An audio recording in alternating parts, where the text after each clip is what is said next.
चलो विद्यार्थी मित्रों, હવે આપણે સ્વાધ્યાય 5.2 ગણવાની શરૂઆત કરીશું, પરંતુ એના પહેલા થોડોક બેઝિક કન્સેપ્ટ છે જે તમારે ક્લિયર કરવો પડશે મિત્રો, અને પછી આપણે સ્વાધ્યાયની શરૂઆત કરીશું.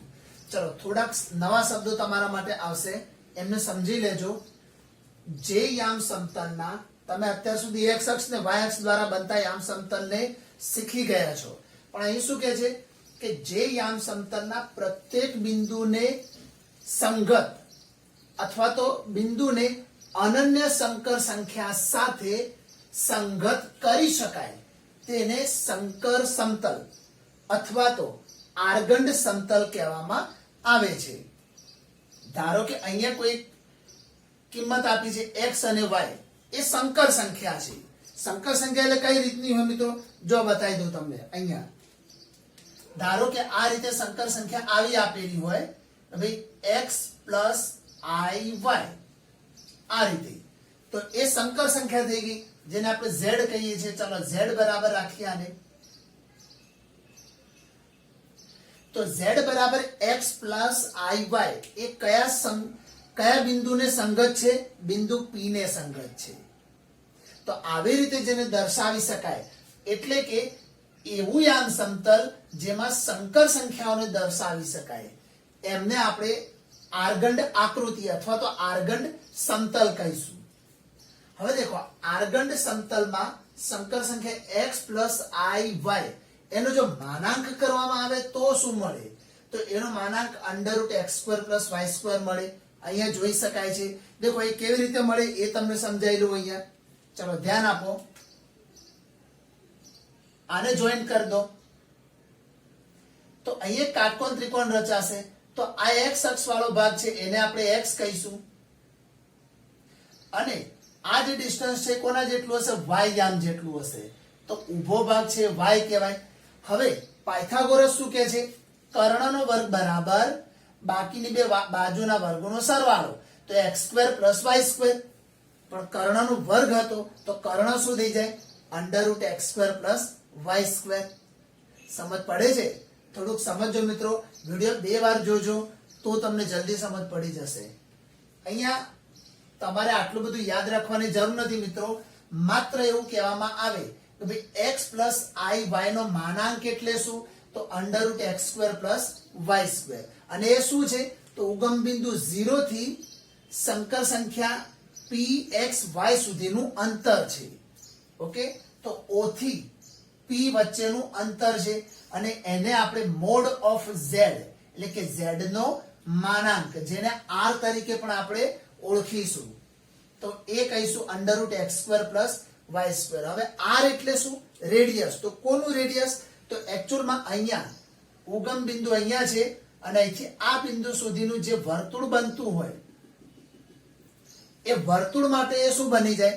રેડિયસ બની જાય, r બની જાય. તો એટલા માટે એને r પણ કહેવામાં આવે છે. તો r બરાબર મોડ ઓફ z થઈ જશે, અને એનો મતલબ થશે √x² + y². ચાલો, હવે ભૌમિતિક રીતે બિંદુ x અને -y ને બિંદુ x y નું વાસ્તવિક અક્ષને સાપેક્ષ આરસી પ્રતિબિંબ અથવા તો મિરર ઇમેજ કહેવાય. દેખો, વાસ્તવિક અક્ષ એટલે x અક્ષ, અને y અક્ષ એ કાલ્પનિક અક્ષ છે.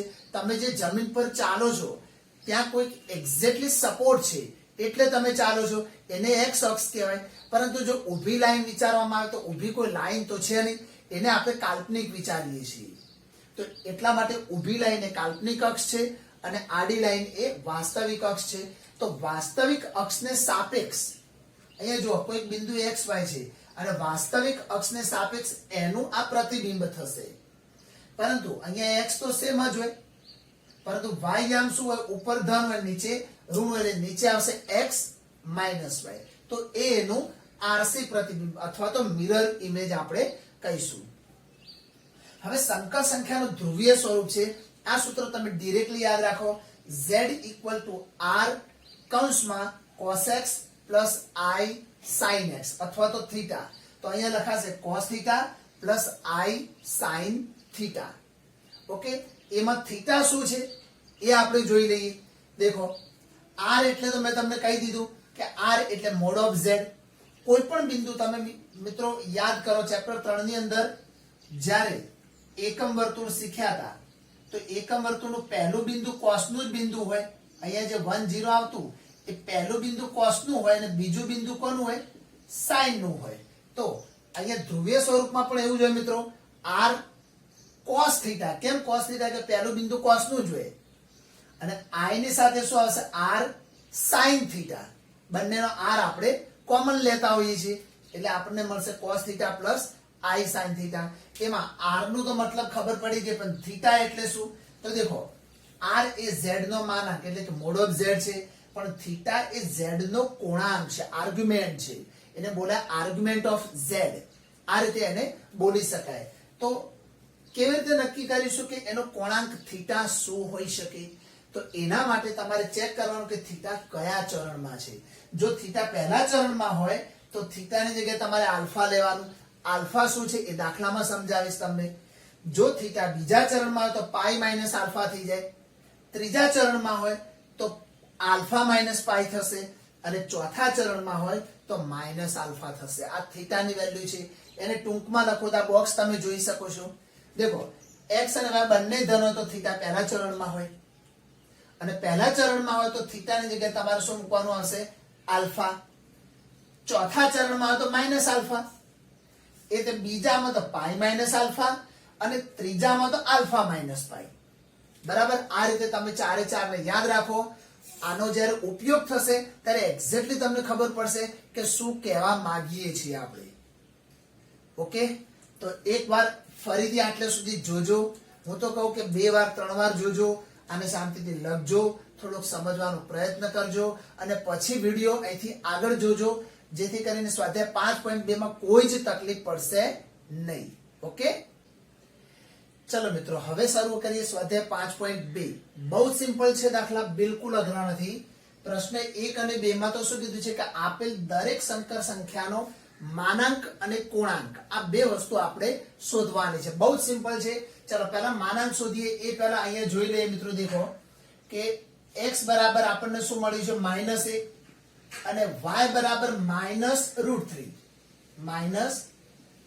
આ બે કિંમત છે. હવે પહેલા તો માનાંક શોધવો છે આપણે. તો z નો માનાંક, જેને આપણે r પણ કહી શકીએ અથવા તો મોડ ઓફ z પણ કહી શકીએ. એની ફોર્મ્યુલા યાદ કરો, હમણાં જ શીખવાડી. x² + y². તો √x², x એટલે -1 નો વર્ગ આવશે અહીંયા અને y² એટલે -√3 નો સ્ક્વેર થશે.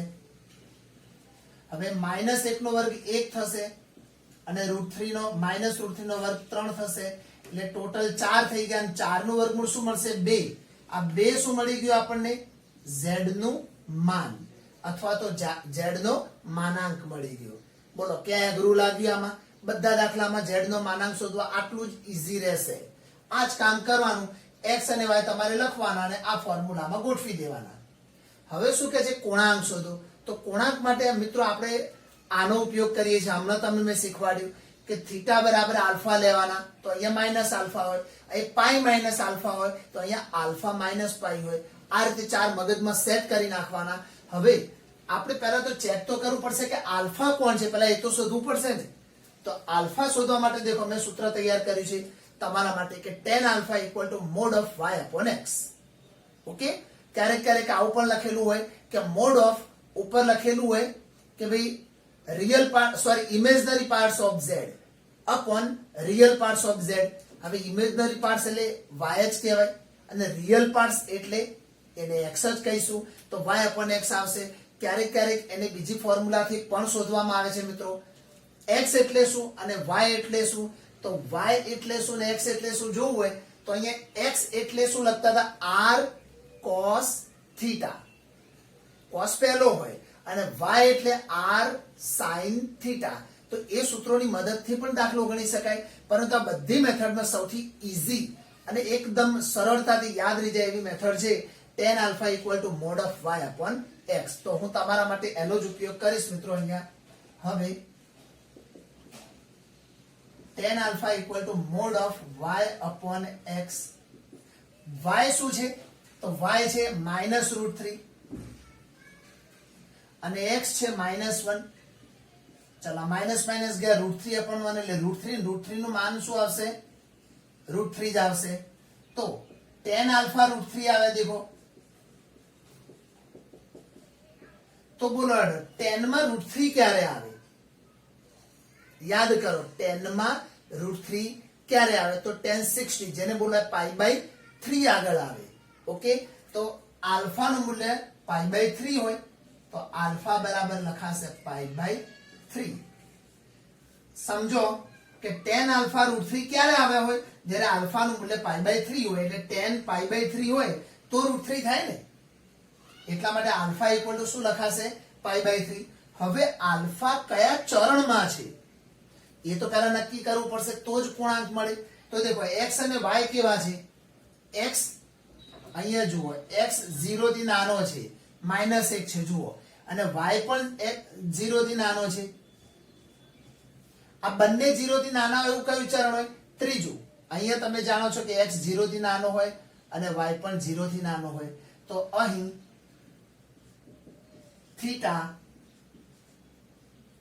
આલ્ફા ત્રીજા ચરણમાં છે, અને ત્રીજા ચરણમાં હોય તો થીટા એટલે જેને કોણાંક કહેવાય, માટે પૂર્ણાંક થીટા બરાબર આલ્ફા માઇનસ પાઈ લખાય. પરંતુ આલ્ફા શું શોધે છે આપણે? π/3. તો અહીંયા આવશે π/3 માઇનસ પાઈ.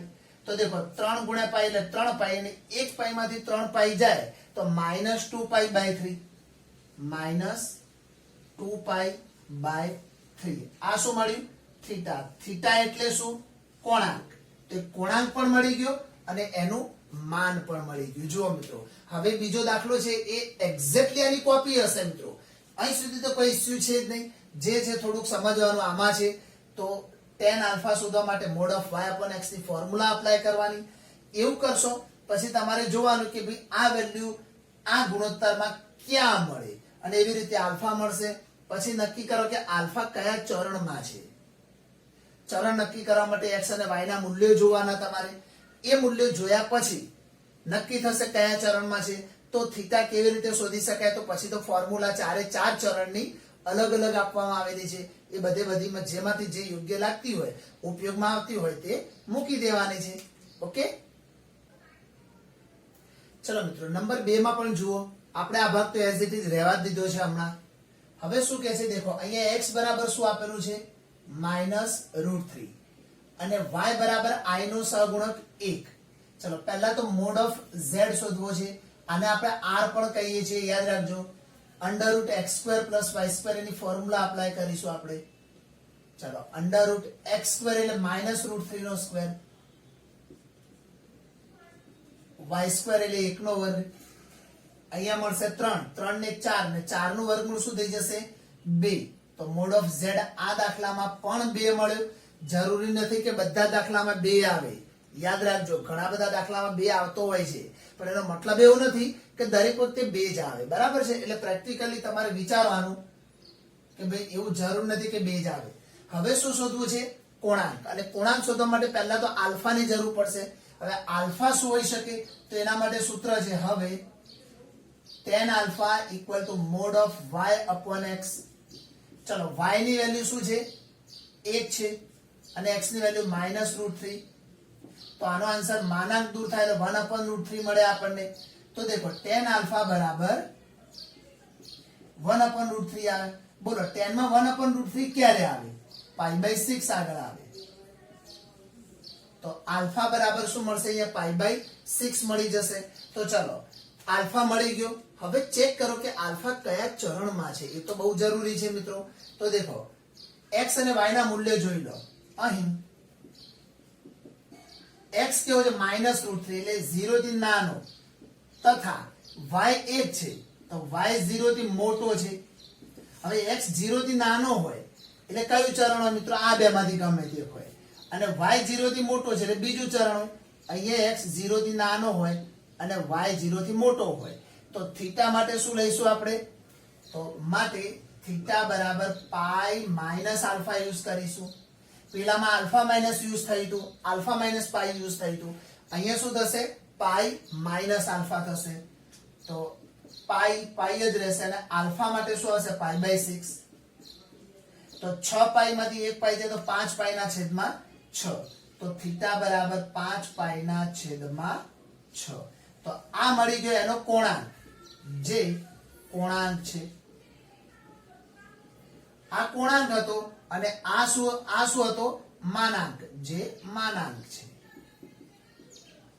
બરાબર. તો આ રીતે માનાંક અને કોણાંક શોધી શકાય. ક્યાંય સહેજ બી તકલીફ પડે એવું લાગ્યું તમને? ના લાગ્યું ને? તો હવે આની જેમ જ ઉદાહરણ એની આગળ આપેલા હશે મિત્રો, એ ગણેલા જ હશે. તમે એની પ્રેક્ટિસ ખાસ કરજો, જેથી તમને કોઈ તકલીફ નહીં પડે. અને પરીક્ષામાં મેક્સિમમ આવા કોણાંક વાળા દાખલા પરીક્ષામાં પૂછાતા હોય છે. ઓકે, ચલો મિત્રો, ટાઇટલ જુઓ. પ્રશ્ન 3 થી 8 માં આવેલ દરેક સંકર સંખ્યાને ધ્રુવીય સ્વરૂપમાં ફેરવો. તો બધાને એક સાથે ધ્રુવીય સ્વરૂપમાં ફેરવીશું મિત્રો. દેખો, બધાની મેથડ સેમ ટુ સેમ છે. એટલે પહેલો આવડે તો બીજો આવડે, બીજો આવડે તો ત્રીજો આવડે, એમ કરતા કરતા 8 પ્રશ્નોના જવાબ તમને આવડી જશે. એટલે પહેલામાં થોડું ધ્યાન રાખજો. દેખો, સૌપ્રથમ ધ્રુવીય સ્વરૂપનું સૂત્ર શું હતું? તો અહીંયા લખી દઈએ. ધ્રુવીય સ્વરૂપનું સૂત્ર હતું કે r કૌંસમાં cos theta plus i sin theta. Okay, આ જે સૂત્ર હતું એ કોનું સૂત્ર હતું? ધ્રુવીય સ્વરૂપનું. હવે એમાં કોની કોની જરૂર છે? r અને થીટા. તો આપણે પ્રશ્ન 1 ની અંદર જે બે સવાલ જોયા એમાં શું શોધ્યું મિત્રો? આપણે r અને થીટા. તો પહેલા તો એટલું તો આમાં ગણવું જ પડશે, એના પછી આપણે આગળ જઈશું. તો ચલો પહેલા આપણે r શોધી લઈએ. તો એના માટે x એટલે શું? દેખો, આ z બરાબર આપેલી રકમ છે. x એટલે 1, y એટલે -1 કહેવાય, i નો સહગુણક. ચલો હવે પહેલામાં પહેલું શોધીશું r. r એટલે મોડ ઓફ z. એનો મતલબ થાય √x² + y². ચલો, અંડરરૂટમાં કોણ આવશે? x². x એટલે 1 નો વર્ગ, y² એટલે -1 નો વર્ગ, 1 નો વર્ગ 1 વત્તા 1 એટલે 2 અને 2 નું વર્ગમૂળ √2. તો દેખો, r બરાબર શું મળી ગયું આપણને? √2 મળી ગયા. એક વસ્તુ તો મળી ગઈ. હવે શું શોધવાનું છે? થીટા. તો ચલો એના માટે થીટા શોધવા માટે પહેલા શું શોધવું પડશે? આલ્ફા. હવે આલ્ફા શોધવા માટે ફોર્મ્યુલા કઈ યુઝ કરીશું? તો હવે tan alpha = mod of y upon x use કરીશું. ચલો, y એટલે શું? -1, x એટલે 1. બંનેનું ભેગું કરવાનું, પછી 1/1 થાય, એનું માન શું થઈ જશે? 1. તો અહીંયા મળી ગયા આપણને tan આલ્ફા બરાબર 1. બોલો, tan માં 1 ક્યારે આવે? π/4 આગળ આવે. તો અહીંયા કહી શકાય કે આલ્ફા બરાબર π/4. હવે આના પરથી થીટા શોધવો છે. તો પહેલા નક્કી કરો કે આલ્ફા કયા ચરણમાં છે. તો એના માટે x અને y ના મૂલ્ય જુઓ. દેખો, અહીં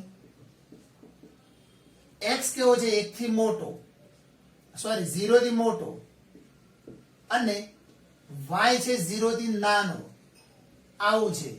અને માટે આલ્ફા સોરી થીટા કયા ચરણમાં છે એ નક્કી કરવાનું. થીટાનું ચરણ નક્કી થાય છે. તો થીટા કયા ચરણમાં? દેખો, 0 થી મોટો એટલે કયા ચરણમાં હોય? કાં તો પહેલા કાં તો બીજામાં હોય, સોરી પહેલા અથવા તો ત્રીજામાં હોય. અને y 0 થી નાનો છે એટલે કયું ચરણ થઈ ગયું? ચોથું ચરણ થઈ ગયું. અને ચોથા ચરણમાં થીટા લખીએ. થીટા ચોથા ચરણમાં છે અને ચોથા ચરણમાં છે માટે થીટા બરાબર શું મુકાય? -આલ્ફા. યાદ કરો, પહેલા ચરણમાં આલ્ફા અને ચોથામાં -આલ્ફા. તો હવે આલ્ફા માટે શું છે? આલ્ફા માટે π/4 છે, તો -π/4 આવશે અહીંયા. ચલો, થીટા મળી ગયા. હવે શું શોધવાનું કીધું છે? ધ્રુવીય સ્વરૂપ, જે મેઇન છે આપણે શોધવાનું છે. ફોર્મ્યુલા તો લખી દીધી છે આપણે અહીંયા. તો ધ્રુવીય સ્વરૂપ એકવાર ફરીથી લખી દઈએ. r કૌંસમાં cos theta plus i sin theta. ચલો, r એટલે શું? r એટલે ક્યાં ગયા? √2. ચલો, r ની વેલ્યુ આવશે √2. અહીંયા cos. હવે થીટા એટલે શું? તો થીટા એટલે આપણે શોધ્યા -π/4 plus i as it is, અને sin પાછા થીટા એટલે -π/4. તો આ જે મળ્યું એ આપણને શું મળી ગયું મિત્રો? ધ્રુવીય સ્વરૂપ. તમને ખબર છે ધ્રુવીય સ્વરૂપને શું કરી શકાય? તમે આને ફરીથી સિમ્પ્લિફાઈ કરો ને, જેમ કે આ cos -π/4 છે એટલે cos યુગ્મ વિધેય છે એટલે ત્યાં શું થઈ જશે? cos π/4 થઈ જશે. પેલી બાજુ -i sin π/4 થશે. હવે એની વેલ્યુ એપ્લાય કરીને સિમ્પ્લિફાઈ કરો ને મિત્રો તો તમારી રકમ પાછી આવી જશે. ઓકે, એટલે આપણે એનું સિમ્પ્લિફાઈ કરવાનું નથી, અહીંયા જ એનો જવાબ પૂરો થઈ જશે. ઓકે, ચલો આ જ એનું ધ્રુવીય સ્વરૂપ છે. ચલો વિદ્યાર્થી મિત્રો, એ જ રીતનું આગળ જોઈએ. નંબર 4 અને નંબર 5 એક સાથે ગણીશું મિત્રો. ચલો પહેલા તો આપણે શરૂઆત કરીએ તો આપણે શોધવાનું શું છે? ધ્રુવીય સ્વરૂપ. હવે ધ્રુવીય સ્વરૂપમાં r ની જરૂર પડે તો r એટલે શું થશે?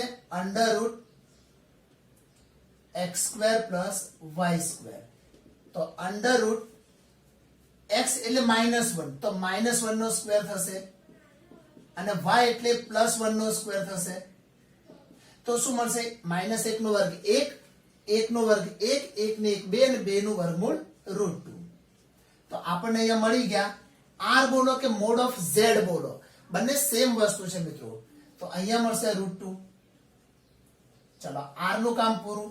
સાઈડમાં બીજા દાખલાને પણ લઈ લઈએ મિત્રો જોડે જોડે, એટલે તમને ખબર પડે કે આપણે ગણતરી શું કરી છે. બધું સેમ ટુ સેમ છે મિત્રો. અહીંયા બી r શોધવું હોય તો ફોર્મ્યુલા એ જ √x² + y². ચલો અહીંયા પણ -1 નો વર્ગ, અહીંયા બી -1 નો વર્ગ જ થઈ જશે. તો શું આવશે મિત્રો? અહીંયા પણ √2 આવી ગયું. તો બંનેમાં r બરાબર √2 મળી ગયા આપણને. હવે શું શોધવાનું છે આપણે? આલ્ફા. તો આલ્ફાની ફોર્મ્યુલા શું છે? tan આલ્ફા ની ફોર્મ્યુલા મૂકવાની. તો tan alpha = mod of y/x. ચલો y એટલે i નો સહગુણક 1 અને x એટલે આગળ જે ભાગ હોય તે. તો બંને ભેગા કરો શું મળશે? 1 જ મળશે. તો tan આલ્ફા બરાબર શું મળી ગયું? 1 મળી ગયા. tan આલ્ફા બરાબર 1 તો ઓબ્વિયસલી આલ્ફા બરાબર π/4 થાય ને આવું. ચલો પેલી બાજુ જઈએ હવે. તો અહીંયા બી tan આલ્ફા યુઝ કરીશું આપણે. તો અહીંયા હશે y/x. ચલો y એટલે i નો સહગુણક -1 અને x એટલે -1. તો બી જવાબ શું આવશે? 1 જ આવશે. તો કહી શકાય કે tan આલ્ફા અહીંયા બી 1 આયા. તો આલ્ફા બરાબર શું મળશે? π/4. આની જેમ જ. ચલો આટલા સુધી તો બધું સરખું જ મળ્યું છે મિત્રો આપણને. હવે મેઇન પોઈન્ટ શું છે? એનું ચરણ. કયા ચરણમાં z આવેલું છે એ બહુ મેઇન પોઈન્ટ છે. તો અહીં x નું મૂલ્ય -1 છે જે 0 થી નાનું, અને y નું મૂલ્ય 1 છે જે 0 થી મોટું છે. અને માટે થીટા કયા ચરણમાં છે? 0 નેગેટિવ છે અને y પોઝિટિવ એટલે બીજું ચરણ. તો થીટા બીજા ચરણમાં છે. ચલો સામે જોઈ લઈએ આપણે. આવું જ અહીં x - x છે જે 0 થી નાનો, અને y પણ -i છે એટલે y બી 0 થી નાનો છે. અને માટે થીટા બંને નેગેટિવ હોય તો ત્રીજું ચરણ. તો થીટા ત્રીજા ચરણમાં છે. ચલો થીટા બંને કયા ચરણમાં છે એવું આપણે જોઈ લીધું. તો હવે અહીંયા થીટાનું મૂલ્ય શું મળશે? બીજું ચરણ હોય તો આપણે શું લખતા હતા? Pi minus alpha. અને ત્રીજું ચરણ હોય તો આલ્ફા માઇનસ પાઈ. ઓકે, આ રીતે આપણે થીટા મેળવતા હતા. યાદ કરો. ના યાદ હોય તો ફરીથી જોજો ને પછી આગળ જજો. હા ના કરતા એમને. ઓકે, ચાલો તો અહીંયા જોઈએ આપણે પાઈ માઇનસ આલ્ફા શું શોધ્યા આપણે? π/4. તો 4 પાઈ માંથી 1 પાઈ જાય તો 3 પાઈ ના છેદમાં 4. તો થીટા મળે 3π/4. આ બાજુ જઈએ. થીટા બરાબર હવે આલ્ફા શું છે? π/4 છે અને માઇનસ પાઈ લેવાના. 4 ગુણ્યા પાઈ એટલે 4 પાઈ. 1 પાઈ માંથી 4 પાઈ જાય તો -3π/4 આવશે અહીંયા. ચલો બંનેના થીટાનું બી કામ પૂરું થઈ ગયું. હવે શું શોધવાનું કીધું છે આપણે? ધ્રુવીય સ્વરૂપ. તો બંનેના લખી દઈશું ધ્રુવીય સ્વરૂપ. ચલો ધ્રુવીય સ્વરૂપ. પહેલા એની ફોર્મ્યુલા મૂકી દઈએ મિત્રો આપણે. r અહીંયા આવશે cos theta plus i sin theta equal to, બોલો r એટલે શું છે? √2. કૌંસમાં cos થીટા, થીટાનું મૂલ્ય શું છે 3π/4 પ્લસ I sin 3π/4. તો આ મળી ગયું આપણને ધ્રુવીય સ્વરૂપ. ઓકે, હવે પેલી બાજુ પણ ધ્રુવીય સ્વરૂપ શોધી લઈએ. ચાલો તો અહીંયા પણ જોઈ લઈએ ધ્રુવીય સ્વરૂપ. ચાલો ફોર્મ્યુલા મૂકી દઈએ. r કૌંસમાં cos theta plus I sin theta. હવે એની અંદર અપ્લાય કરો. r એટલે શું છે √2. અહીંયા શું હશે cos થીટા નું મૂલ્ય શું છે -3π/4 પ્લસ I sin -3π/4. તમે અહીં સુધી રાખો તો બી મોસ્ટ વેલકમ, અથવા આ લાઈન લખી શકાય મિત્રો. દેખો આ √2 cos કેવું વિધેય છે યુગ્મ વિધેય એટલે માઈનસ નીકળી જશે તો cos 3π/4. હવે આ માઈનસ 12 આવે એટલે અહીંયા આવી જાય તો -I sin 3π/4. બંનેમાંથી કોઈ બી લાઈન તમે રાખી શકો, બંનેના પૂરા માર્ક્સ મળે. ઓકે, તો તમે દેખી લો મિત્રો, બંને દાખલાઓને કમ્પેર કરજો એટલે તમને આઈડિયા આવશે કે બધા દાખલામાં સેમ મેથડ છે, સેમ ટુ સેમ. એટલા માટે મેં તમને એ વસ્તુ બતાવવા માટે બંને બાજુ એક સાથે ગણ્યો છે દાખલો. જુઓ, બંને દાખલા આપણે સાથે ગણ્યા છે. તો આવી રીતે 8 સુધીના દાખલા તમામે તમામ સેમ મેથડના છે. થોડુંક બદલાતું હોય છે મિત્રો દરેક દાખલામાં. હવે એટલું તો તમે 11 સાયન્સમાં ભણો છો, હવે એટલું તો તમારે કરવું જ પડે. એવું તો જરૂર નથી કે પહેલા 2 દાખલા ગણે એવા 8 એ 8 હોય. થોડો ફેરફાર આવશે, એ આપણે હવે જોઈશું. ઓકે, ચાલો મિત્રો, હજુ પણ આપણે દાખલા નંબર 6 અને 8 એક સાથે લઈશું મિત્રો. આપણે બંનેમાં ઘણી બધી સામ્યતા છે અને બંનેમાં એક નાનકડો ભેદ પણ છે, એ તમારે સમજવાનો છે મિત્રો. અહીંયા ચાલો સૌપ્રથમ આપણે આને લખીએ તો શું લખી શકાય તો -3 + 0i આ સ્વરૂપે આને લખી શકાય. અને આને લખવું તો શું લખાય 0 + i. દેખો આની અંદર તમે જોજો કાલ્પનિક ભાગ નથી, તો આવી સંખ્યાને શુદ્ધ વાસ્તવિક સંખ્યા કહેવાય. આ યાદ રાખી લેજો, ન ખબર પડે તો નોટ્સ કરી રાખજો મિત્રો. આની અંદર કોઈ કાલ્પનિક ભાગ નથી, મતલબ i વાળો કોઈ ભાગ નથી. તો આવી સંખ્યાને તમે બોલી શકશો શુદ્ધ વાસ્તવિક સંખ્યા. અને અહીંયા તમે જોજો વાસ્તવિક ભાગ નથી આપ્યો, ઓન્લી કાલ્પનિક ભાગ આપ્યો છે, તો આને બોલીશું શુદ્ધ કાલ્પનિક ભાગ. ઓકે, હવે આપણે દાખલો ગણીશું. ચલો આ રીતે દર્શાવીશું. ધ્રુવીય સ્વરૂપમાં ફેરવવાનું, તેની ફોર્મ્યુલામાં શું આવે, પહેલા તો r આવે, તો r પહેલા શોધી લઈએ. ચલો r એટલે √x² + y², x એટલે -3 અને y એટલે 0. તો -3 નો વર્ગ 9 ને 9 નું વર્ગમૂળ 3 થશે એટલે આપણને r મળી જશે અહીંયા 3. ચલો સામે પેલામાં પણ આપણે r શોધી લઈએ. r એટલે √x², x² એટલે 0 નો વર્ગ અને y² એટલે i નો સહગુણક 1 નો વર્ગ એટલે 1 થઈ જશે અને 1 નો વર્ગ 1 આવશે. તો અહીંયા આપણે r બરાબર 1 મળી જશે. ચલો આટલા સુધી કોઈને કોઈ તકલીફ પડવી જોઈએ નહીં. હવે શું શોધવાનું છે મિત્રો, આલ્ફા. હવે આલ્ફા શોધીએ. તો આલ્ફા શોધવા માટે પહેલા tan આલ્ફા નું સૂત્ર મૂકવું પડશે મિત્રો. તો tan આલ્ફા = y/x. અહીંયા બી ફોર્મ્યુલા તો એ જ રહેશે, tan આલ્ફા બરાબર |y/x. હવે આની અંદર y શું છે તો y એટલે i નો સહગુણક 0 છે જુઓ, અને x એટલે -3 છે. પરંતુ 0 ભાગ્યા -3 એટલે શું મળી જશે 0 થઈ જશે અહીંયા. તો દેખો મિત્રો tan આલ્ફા 0 થયો, એનો મતલબ આલ્ફા નું મૂલ્ય શું થઈ ગયું, જ્યારે tan આલ્ફા 0 હોય તો આલ્ફા નું મૂલ્ય શું થાય, પહેલા ચલો અહીંયા લખીએ. તો આલ્ફા બરાબર આપણને શું મળી જશે અહીંયા 0.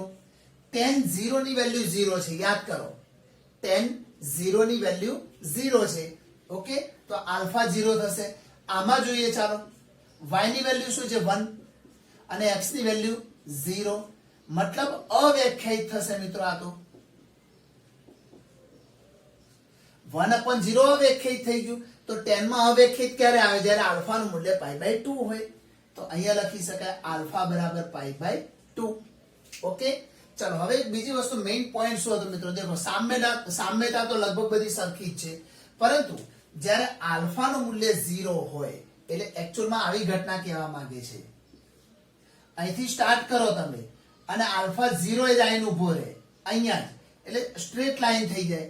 તો જ્યારે આલ્ફાનું મૂલ્ય 0 હોય ત્યારે તમારે થીટા બરાબર પાઈ લઈ લેવાનો.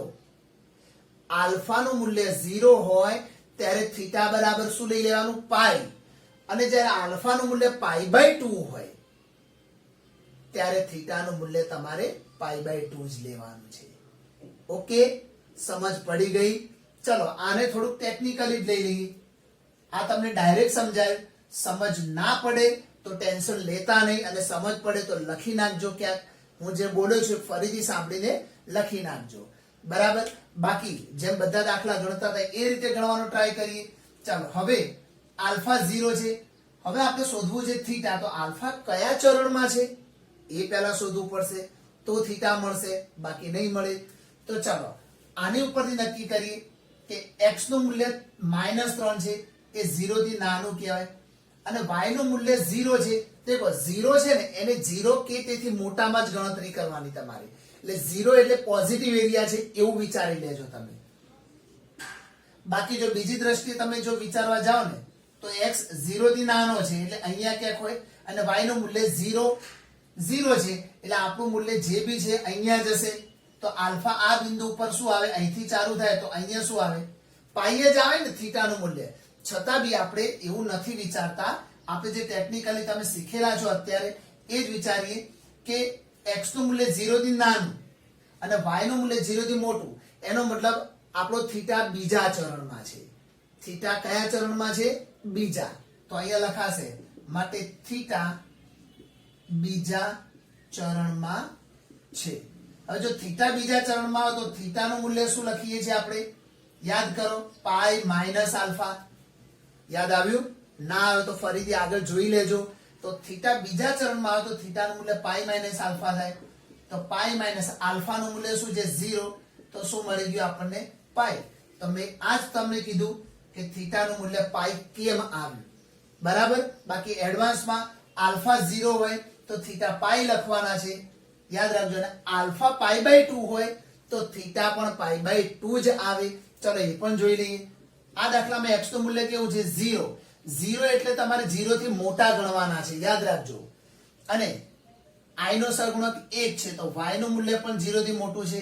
તો બંને પોઝિટિવ એટલે પહેલું ચરણ. તો લખાશે શું? થીટા પ્રથમ ચરણમાં છે. હવે જો થીટા પ્રથમ ચરણમાં હોય તો શું થશે મિત્રો? અહીંયા શું લખીશું આપણે? થીટા બરાબર આલ્ફા. થીટા બરાબર આલ્ફા. સીધે સીધું આલ્ફા જ મૂકી દેવાનું. આલ્ફાનું જે બી મૂલ્ય હોય એ જ આવી જશે મિત્રો. ઓકે, પરંતુ એક મિત્રો અહીંયા થોડુંક જોઈ લઈએ આપણે. પ્રથમ ચરણની વાત કરી છે ને, ચલો જોઈ લઈએ એક્ઝેક્ટલી કિંમત કઈ છે. x યામ 0 છે ને y નું કંઈક આપેલું છે. દેખો અહીંયા આવશે મિત્રો. આપણે આ રીતે જો વિચારીએ તો પ્રથમ ને દ્વિતીય બંને ચરણ ભેગા જ આ તો ઇન્ક્લુડ થાય છે. દેખો x 0 છે, x પોતે 0 છે, આમાં x નો ભાગ 0 છે અને y માટે 1 છે. તો x ના 0 y ના 1 અહીંયા હોય. 0 1 બિંદુ આ જગ્યાએ બિંદુ હોય. અહીંયા હોય તો થીટા કેટલો બને છે? દેખો 90. તો ડાયરેક્ટ તમે અહીંયા પાઈ ન આલ્ફા ન લખતા સીધે સીધું π/2 મૂકી શકો છો. જેમ આમાં મેં વાત કરી ને તમને કે ડાયરેક્ટ થીટા બરાબર પાઈ મૂકી શકાય, એમ અહીંયા થીટા બરાબર π/2 પણ મૂકી શકાય. ઓકે, આ વસ્તુ સમજી લેજો દોસ્તો, નહીં તો તમને તકલીફ પડશે. અને હું એટલે જ કહું છું કે આટલું બધું યાદ ન રાખો તો સીધે સીધું યાદ રાખો. સીધે સીધું શું યાદ રાખવાનું મિત્રો? કે જો શુદ્ધ વાસ્તવિક સંખ્યા હોય, શુદ્ધ વાસ્તવિક એટલે કાલ્પનિક ભાગ જ ના હોય, i વાળો ભાગ જ ના હોય તો એનો થીટા પાઈ જ હશે. બીજી વાત કે આ શુદ્ધ કાલ્પનિક ભાગ છે, આમાં વાસ્તવિક ભાગ જ નથી એટલે i વગરનો ભાગ આપ્યો જ નથી. તો આવી પરિસ્થિતિમાં તમારે થીટાનું મૂલ્ય π/2 લખી નાખવાનું. ઓકે, આ તો યાદ રહેશે ને? આને રાખી લો.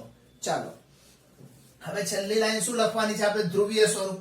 તો માટે ધ્રુવીય સ્વરૂપ ફોર્મ્યુલા શું છે? r cos θ plus i sine theta. R ની વેલ્યુ શું છે 3. અહીંયા કોસ થીટા નું મૂલ્ય છે pi plus i sine pi. Okay, આ બાજુ પણ લખીએ ધ્રુવીય સ્વરૂપ. ચલો અહીંયા લખાશે ધ્રુવીય સ્વરૂપ. ફરીથી ફોર્મ્યુલા એ જ r cos theta plus i sin theta. ચલો અહીંયા r ની વેલ્યુ શું છે 1 છે એટલે ના લખો તો બી વાંધો નથી. થીટા નું મૂલ્ય π/2 અને અહીંયા પણ આવશે sin π/2. તો આ બંનેના ધ્રુવીય સ્વરૂપો અહીંયા તૈયાર થઈ ગયા. બંનેમાં સામાન્ય ભેદ હતો કે અહીંયા 0 આવતું હતું ને અહીંયા π/2 આવતું હતું. કેમ આવું આવતું હતું એના રીઝન અહીંયા જોઈ શકો છો. આ શુદ્ધ વાસ્તવિક છે, શુદ્ધ કાલ્પનિક ભાગ છે. ઓકે, એટલા માટે. ચાલો જોઈએ આગળ. ચલો મિત્રો દાખલા નંબર 7 જોઈએ. દેખો સિમ્પલ આગળ જે ગણે એવા જ છે એટલે તમે મારા પહેલા વિડિયો પોઝ કરીને જાતે પણ ગણવાનો ટ્રાય કરી શકો છો મિત્રો. ઓકે, ચલો અહીંયા x બરાબર શું આપેલું છે આપણને √3. y બરાબર શું છે i નો સહગુણક a. સૌપ્રથમ ધ્રુવીય સ્વરૂપનું સૂત્ર આપણને ખબર છે, એમાં r ની જરૂર છે. r એટલે મોડ ઓફ z કહેવાય. એનો મતલબ થશે √x² + y² થશે. ચલો √ x² એટલે કોનો વર્ગ √3 નો સ્ક્વેર શું થઈ જશે 3 થશે. ચલો એ પછી લખીએ આપણે. અને અહીંયા 1 નો વર્ગ આવશે. √3 નો વર્ગ 3, 1 નો વર્ગ 1, 3 ને 4, 4 નું વર્ગમૂળ 2. તો અહીંયા r બરાબર કેટલા મળી ગયા આપણને 2 મળી ગયા. હવે આપણે સીધું શું શોધીશું આલ્ફા. અને આલ્ફા શોધવા માટે શું કામ કરીશું tan આલ્ફા ની ફોર્મ્યુલા mod of y/x. ચલો y કેટલા છે 1 છે અને x √3 છે તો અહીંયા 1/√3 મળે. બોલો tan આલ્ફા માં 1/√3 ક્યારે આવે π/6 આગળ આવે. તો અહીંયા લખાશે માટે આલ્ફા બરાબર π/6. ચલો આલ્ફા પણ મળી ગયો આપણને. અને હવે શું શોધવાનું છે થીટા. તો ચલો એના માટે જોઈ લઈએ કે x અને y કયા ચરણમાં દર્શાવે છે આપણને એ જોઈ લઈએ. દેખો x નું મૂલ્ય √3 છે, અહીં x ગ્રેટર ધેન 0 તથા y પણ મોટો છે તો y પણ y ગ્રેટર ધેન 1 હોવાથી થીટા પ્રથમ ચરણમાં છે. ચલો થીટા પ્રથમ ચરણમાં હોય તેનો મતલબ શું થઈ ગયો કે થીટા બરાબર આલ્ફા. ઓકે, આગળના દાખલામાં એવું જ આવ્યું હતું એ બાજુ, પરંતુ આપણે આ નહોતું લખ્યું, આનો ઉપયોગ નહોતો કર્યો અને આપણે ડાયરેક્ટ π/2 તમને બતાવ્યા હતા. એકચ્યુઅલમાં ત્યાં થીટા બરાબર π/2 જ થાય ને, થીટા બરાબર આલ્ફા થાય પ્રથમ ચરણના કારણે. ચલો આલ્ફા શું છે આપણા π/6 માટે થીટા બરાબર π/6 મળી ગયા. ચલો હવે ધ્રુવીય સ્વરૂપ લઈ લઈએ આપણે. ચાલો તો ધ્રુવીય સ્વરૂપ. તમે મિત્રો ધ્રુવીય સ્વરૂપનું સિમ્પ્લિફાઈ કરો ને તો રકમ પાછી આવે. ટ્રાય કરવો હોય ને તો કરી જોજો. ઓકે, એટલે ક્યારે એવું ન થાય કે ધ્રુવીય સ્વરૂપ લખીને થોડું લાવો સિમ્પ્લિફાઈ કરીને પછી મૂકીએ તો સાહેબને સારું લાગે. સારું ના લાગે, રકમે પહોંચી જશો પાછા. ઓકે, એટલે ખાલી કિંમતો મૂકવાની, સિમ્પ્લિફાઈ બિલકુલ ના કરતા પાછા. ઓકે, ચાલો હવે આમાં આપણે સૂત્ર શું છે r cos theta plus i sin theta. હવે આની અંદર એપ્લાય કરી દો તો r શું આવે છે r આવે છે 2. અહીંયા આવશે cos π/6 plus i sin π/6. Okay, ચલો આ કિંમત આવે આમાં cos π/6 અને sin π/6 ની કિંમત મૂકીને 2 અંદર ગુણજો મિત્રો. આ જવાબ ના આવે તો કહેજો. ઓકે, પરંતુ આપણે એવું કરવાનું નથી મિત્રો. આ એનું ધ્રુવીય સ્વરૂપ થઈ ગયું અહીંયા.